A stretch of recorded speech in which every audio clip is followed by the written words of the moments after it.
창세기 12장에서 하나님께 너는 복이 될지라는 엄청난 약속을 받고 믿음의 여정을 시작한 아브람의 이야기 다들 기억하시죠? 말씀 하나만 믿고 모든 걸 버리고 떠났는데 막상 약속의 땅에 도착하니까 그를 기다린 건 끔찍한 기근이었거든요.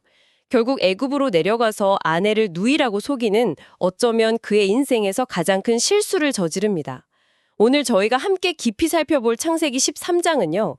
바로 그 실패와 수치의 자리에서 돌아온 아브람이 어떻게 다시 믿음의 사람으로 바로 서는지를 보여주는 정말 중요한 회복의 장면입니다. 맞아요. 많은 분들이 창세기 13장을 그냥 재산이 너무 많아져서 아브람하고 조카 롯이 어쩔 수 없이 헤어지는 뭐랄까 좀 씁쓸한 가족사 정도로 생각하기 쉬운데요. 하지만 이 말씀의 핵심은 그게 아니에요. 이건 하나님의 위대한 계획, 이른바 플랜 A가 우리가 굳게 붙들고 있던 인간적인 대안, 우리의 플랜 B가 완전히 사라졌을 때 비로소 얼마나 선명하게 드러나는지를 보여주는 영적 전환점입니다. 여기서 아브람의 플랜 B가 누구였을까요? 바로 조카 롯이었습니다. 롯이 플랜 B였다? 그게 좀 더 구체적으로 설명해 주실 수 있나요? 당시 아브람에겐 자식이 없었잖아요. 정확해요. 자식이 없던 아브람에게 롯은 단순한 조카가 아니었어요. 사실상 자신의 대를 이을 유일한 상속자 후보였고 가장 믿고 의지하는 혈육이자 미래를 위한 인간적인 보험과도 같은 존재였죠. 하나님이 자손을 주시겠다고 약속하셨지만 눈에 보이는 현실은 롯밖에 없었던 거예요. 그랬군요. 그래서 오늘 말씀을 시작하면서 믿음의 성도님들께 이 질문을 먼저 드리고 싶어요. 혹시 우리 삶에도 하나님을 온전히 신뢰합니다라고 고백하면서도 마음 한구석에서는 절대로 놓지 못하고 있는 나만의 롯, 나만의 플랜 B는 없으신가요? 정말 중요한 질문이네요.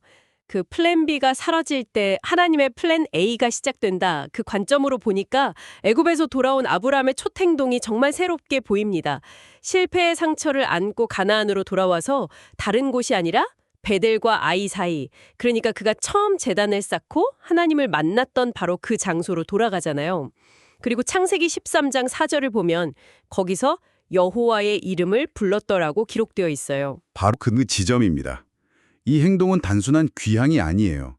신학적으로 회개와 회복의 완벽한 모델입니다. 자기 꾀와 방법으로 살아남으려 했던 애굽에서의 방식을 완전히 버리고 이제부터는 다시 하나님의 통치 아래서 살겠습니다. 라고 선포하는 신앙 고백인 거죠. 첫사랑의 자리로 돌아가서 영적으로 재정비하는 거군요. 네. 그런데 여기서 정말 흥미로운 건요. 그 영적 회복이 일어나자마자 아브라함에게 전혀 다른 종류의 시험이 찾아온다는 사실입니다. 그게 바로 풍요로움으로 인한 시험이군요. 하나님이 주신 축복인 가축과 은금이 너무 많아져서 결국 아브람과 롯의 목자들이 서로 다투기 시작하죠.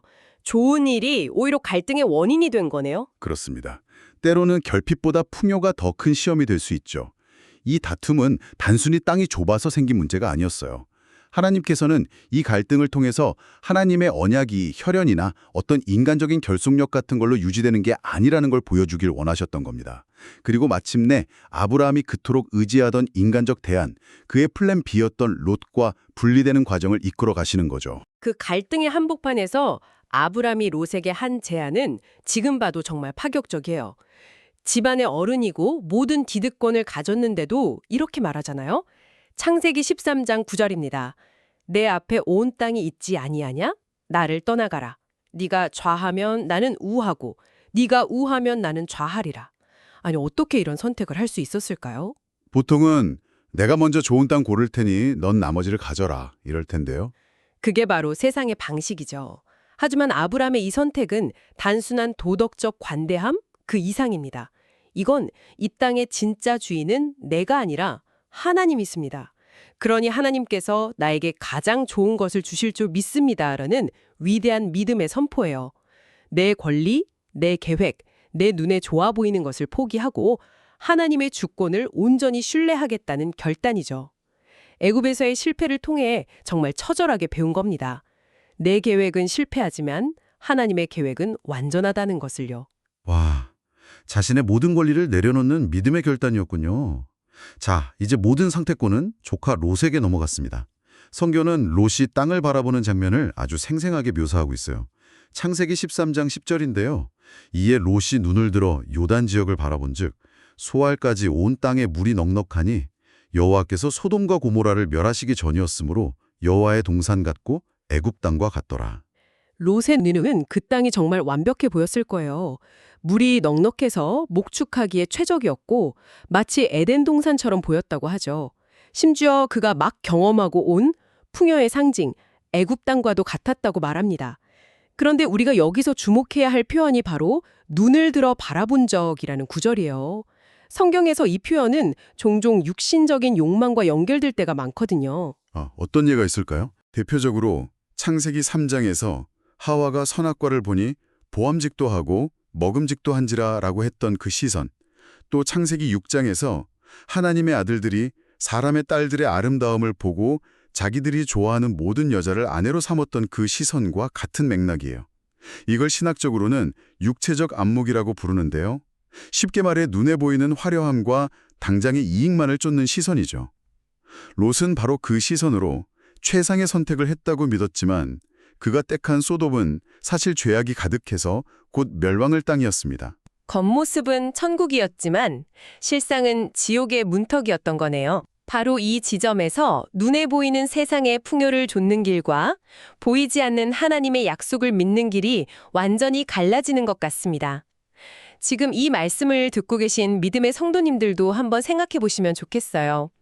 우리가 직장이나 집 혹은 중요한 진로를 결정할 때 나의 선택 기준은 롯처럼 보기에 좋은 세상의 풍요와 안정에 더 가까운가요? 아니면 아브람처럼 지금은 좀 척박해 보여도 하나님의 약속의 말씀이 있는 곳을 선택하는 편인가요? 아주 중요한 적용점입니다. 그리고 이 이야기의 진짜 클라이맥스는 바로 그 다음 구절에서 시작돼요. 맞아요. 저는 성경을 읽다가 이 구절을 만날 때마다 잠시 숨을 고르게 됩니다.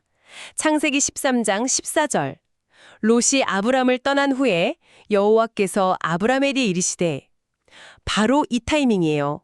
롯이 떠난 후에 모든 것이 정리되고 안정된 후가 아니라 가장 의지했던 조카가 가장 좋아 보이는 땅을 가지고 자기 곁을 떠나버린 그 허탈하고 막막한 순간에 바로 그때 하나님의 말씀이 임했다는 거죠. 바로 그겁니다. 하나님께서는 아브라함이 인간적으로 의지하던 마지막 보루, 그의 플랜 B였던 롯이 그의 시야에서 완전히 사라지기를 기다리셨던 거예요. 우리가 붙들고 있던 인간적인 계획과 수단이 모두 떠나간 바로 그 빈자리, 그 상실의 공간이야말로 하나님의 위대한 계획, 플랜 A가 시작되는 출발점입니다. 그리고 하나님은 아브라함에게 롯과 똑같은 행동을 명령하세요. 너는 눈을 들어 너 있는 곳에서 북쪽과 남쪽, 그리고 동쪽과 서쪽을 바라보라. 아, 그러네요. 롯도 눈을 들어 봤고 하나님도 아브람에게 눈을 들어보라고 하시네요. 하지만 그 두 시선은 완전히 달랐군요. 결정적으로 다르죠. 롯이 탐욕의 눈으로 자기가 차지할 땅을 골랐다면 이제 아브라함은 믿음의 눈으로 하나님께서 주실 온 땅을 바라봅니다. 롯의 시선이 선택을 위한 것이었다면 아브라함의 시선은 확인을 위한 것이었어요. 그때 하나님께서 주시는 약속은 12장에서 주셨던 것보다 훨씬 더 구체적이고 광대하게 확장됩니다. 보이는 모든 땅을 너와 네 자손에게 주어 영원한 기업이 되게 하고 네 자손이 땅에 티끌같이 많아질 것이라고 약속하시죠. 플랜 B를 포기했더니 비교할 수 없는 하나님의 플랜 A가 펼쳐진 거군요. 그리고 아브람은 이 엄청난 약속을 받고 헤브론으로 거처를 옮겨서 또다시 제단을 쌓는 믿음의 행동으로 응답합니다. 시작도 예배, 마무리도 예배네요. 그렇다면 아브라함이 가장 소중하게 여겼을지 모를 롯을 떠나보내고 더 큰 약속을 받은 이 이야기가 신약 시대를 살아가는 우리에게는 궁극적으로 어떤 의미를 가질까요? 아브라함의 이 자기 비움과 양보는요, 단순히 한 개인의 훌륭한 인품을 보여주는 일화가 아닙니다. 이것은 장차 이 땅에 오실 예수 그리스도의 자기 비움, 즉 케노시스를 미리 보여주는 너무나도 중요한 그림자입니다. 한번 생각해 보세요. 아브라함이 인간 상속자 롯을 포기했을 때 하나님의 나라를 상속받았잖아요. 이와 비교할 수 없이 하늘 보호자의 영광 그 자체이신 예수님께서는 그 모든 영광을 버리고 이 땅에 오셔서 십자가에서 자신을 완전히 비우셨습니다. 왜 그렇게 하셨을까요? 죄인된 우리를 구원하시기 위해서죠. 맞습니다. 우리를 하나님의 자녀로 삼으시고 우리에게 영원한 나라를 상속받게 하시려고 자신의 모든 것을 내어주신 겁니다. 아브라함의 양보는 바로 이 위대한 예수 그리스도의 십자가 사랑을 희미하게나마 보여주는 예표였던 거죠. 아, 정말 그렇네요. 사도 바울이 갈라디아서에서 이 놀라운 언약의 성취를 이렇게 선포하잖아요. 이 약속들은 아브라함과 그 자손에게 말씀하신 것인데 여럿을 가리켜 그 자손들이라 하지 아니하시고 오직 한 사람을 가리켜 네 자손이라 하셨으니 곧 그리스도라. 갈라디아서 3장 16절 말씀입니다. 결국 아브라함의 모든 선택과 양보, 그의 믿음의 시선이 향했던 최종 목적지는 그의 진짜 상속자, 오직 한 자손이신 예수 그리스도였던 거군요. 바로 그것입니다. 히브리서 기자는 아브라함이 왜 눈앞에 기름진 땅을 롯에게 기꺼이 양보할 수 있었는지 그 근본적인 이유를 이렇게 설명합니다. 이는 그가 하나님이 계획하시고 지으실 터가 있는 성을 바랐음이라. 히브리서 11장 10절의 말씀이죠. 그의 눈은 당장의 요단 들녘에 고정되어 있지 않았어요. 눈에 보이는 소돔성이 아니라 눈에 보이지 않는 영원한 하나님의 나라, 하늘의 도성을 바라보았기 때문에 이 땅의 좋은 것을 기꺼이 포기할 수 있었던 겁니다. 오늘 말씀을 통해 우리 삶에 적용할 3가지를 마음에 깊이 새기면 좋겠습니다. 첫째, 하나님보다 더 의지하는 나의 플랜 B를 내려놓는 결단이 필요합니다. 잠언 3장 5절은 말씀합니다. 너는 마음을 다하여 여호와를 신뢰하고 내 명철을 의지하지 말라.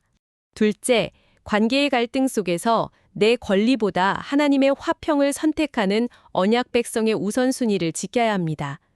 마태복음 5장 9절 말씀입니다. 화평하게 하는 자는 복이 있나니 그들이 하나님의 아들이라 일컬음을 받을 것이며 그리고 마지막 셋째, 눈에 보이는 소돔이 아닌 말씀이 있는 영원한 지경을 바라보십시오. 고린도후서 4장 18절은 이렇게 권면합니다. 우리가 주목하는 것은 보이는 것이 아니요 보이지 않는 것이니 보이는 것은 잠깐이요 보이지 않는 것은 영원함이라. 오늘 말씀을 마무리하며 믿음의 성도님들께 마지막으로 묻고 싶습니다. 오늘 성도님의 눈은 어디를 향하고 있습니까? 당장 풍요로워 보이는 요단의 들녘입니까? 아니면 지금은 좀 척박하고 미래가 불투명해 보여도 하나님의 약속의 말씀이 머무는 헤브론입니까? 아브라함처럼 나의 롯을 내가 마지막까지 의지하던 그 인간적인 보로를 기꺼이 떠나보낼 때 바로 그 빈자리에 하나님께서 예비하신 상상할 수 없는 언약의 지평이 우리 각자의 삶에 펼쳐지게 될 것입니다.